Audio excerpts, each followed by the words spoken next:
Hello and welcome everyone to my channel.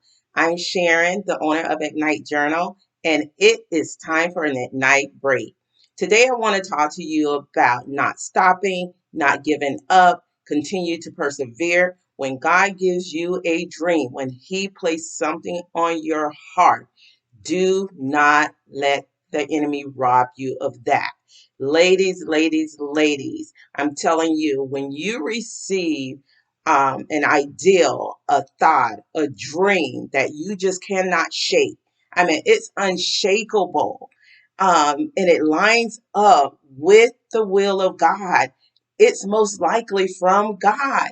It's unshakable. You find yourself in the daytime daydreaming about it. You find yourself at night dreaming about it. It becomes a part of you. It becomes your identity. You start to walk in this thing. You start to see, this thing all around you. Similar things start popping up around you. It's not coincidental. It is God leading you along the process.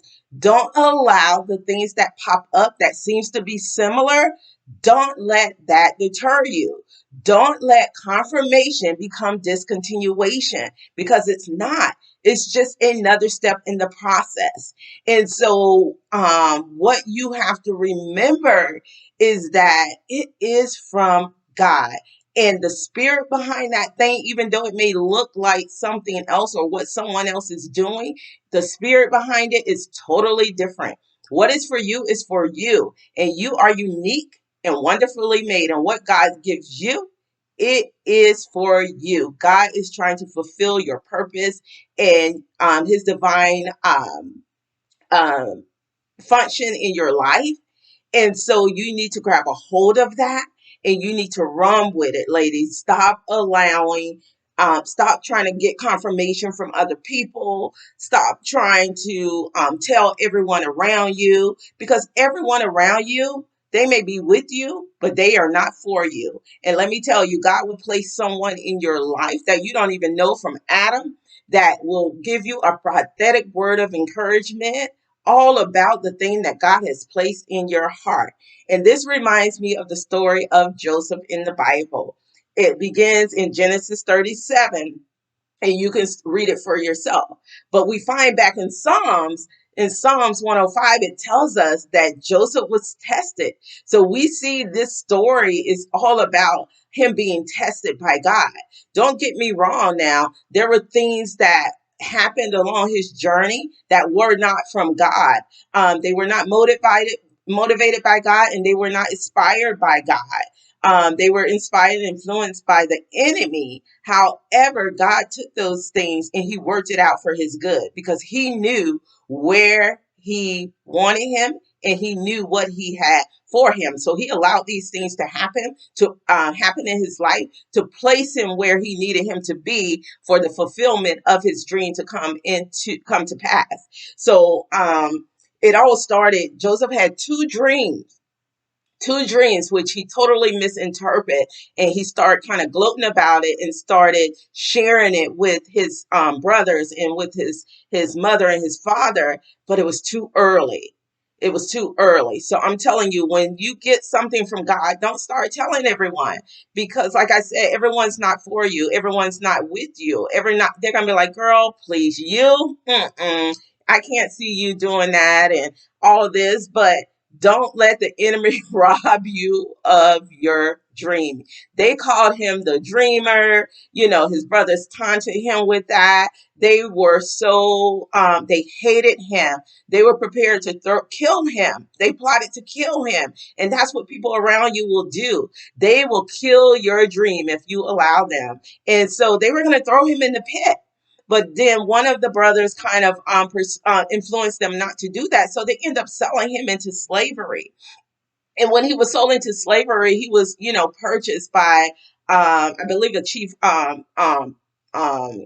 police officer or chief police or something like that. It was Potiphar, and he came into his house and he saw the blessing of God on him, and so he put him in charge of many things. But then that turned bad when he was falsely accused of rape his wife just because he did not, go along with her in her, trying to be with him.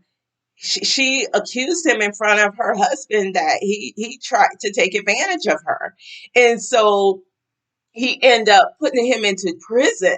Man, let me tell you, you get sewn into slavery, persecution, man, the things you're going to talk about a test.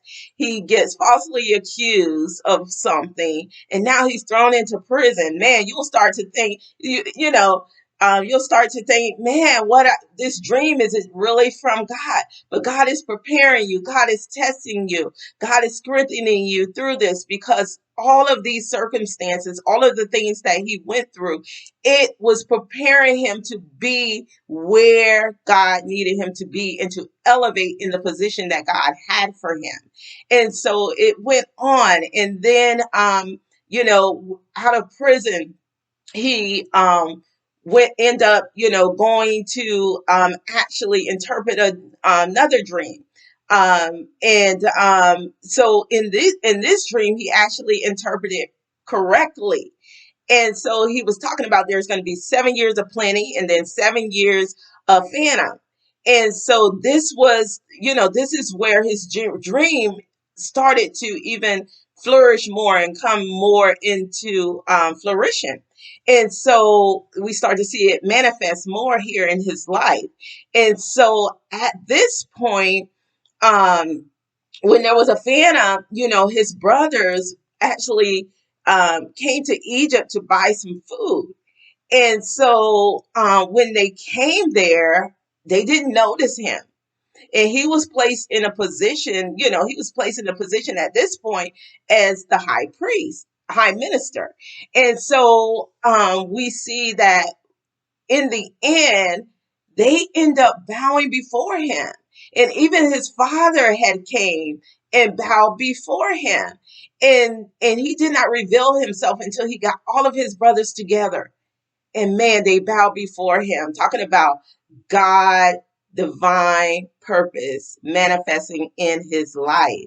And that's the same with you. So don't let the enemy rob you, and don't let people rob you, even those who are close to you. This was his family, guys.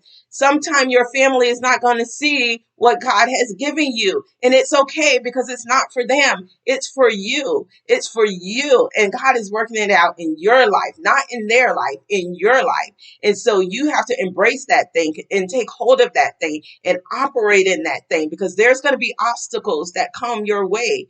But know that even in this, God is in control. He's going to confirm his plan for you. He's going to lead you through the process. He's going to make it happen. It's not going to happen overnight, because with Joseph, it did not happen overnight. Joseph had his dream when he was about 17, and it did not come into manifest in his life until he was about in his 30s. So look, from the time, it took about 20 years before his brothers bow before him.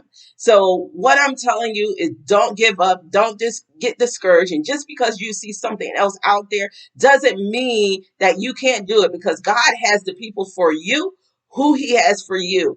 And so your spirit within you will connect with those who are with you. And so um don't let confirmation be discontinuation. If I had have listened to people about what I can't do, or that really wasn't from God and things like that, I wouldn't be doing the things I'm doing now. If I listened to the enemy who constantly put me in fear about speaking, because I am a introvert, guys. I am not a speaker. I'm not a public speaker. So for years I did not move. But now let me tell you, God is moving in my life, and I'm going to embrace it and allow him to continue to walk me through this process. So continue to persevere. Don't lose heart, and God will make it happen. That's the Ignite break for today. That's it, guys. Enjoy.